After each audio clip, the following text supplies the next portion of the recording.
नमस्कार दोस्तों। आज हम बात करेंगे सुभद्र योजना की तीसरी किस्त के बारे में जो 24 नवंबर को जारी होने वाली है। आइए जानते हैं इस योजना से जुड़ी कुछ महत्वपूर्ण जानकारी। उप मुख्यमंत्री प्रवीता पारिदा ने बताया है कि सभी आंगनवाड़ी कार्यकर्ताओं को इस योजना का लाभ मिलेगा, जिसमें उन्हें 5,000 रुपए की पहली किस्त मिलेगी। सुभद्र योजना की अस्वीकृत सूची आधिकारिक वेबसाइट पर उपलब्ध है। आप इसे डाउनलोड करके जान सकते हैं कि आपकी आवेदन क्यों अस्वीकृत हुई है।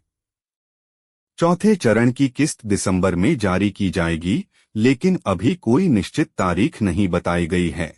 जिन महिलाओं को पहले और दूसरे चरण में लाभ नहीं मिला था, उन्हें चौथे चरण में शामिल किया जाएगा।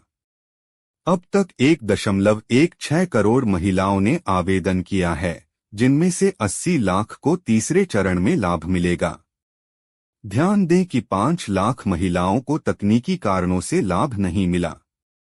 अगर आपको सुभद्र योजना के बारे में और जानकारी चाहिए या अस्वीकृत सूची डाउनलोड करनी है, तो हमारी वीडियो को लाइक और सब्सक्राइब करें। धन्यवाद।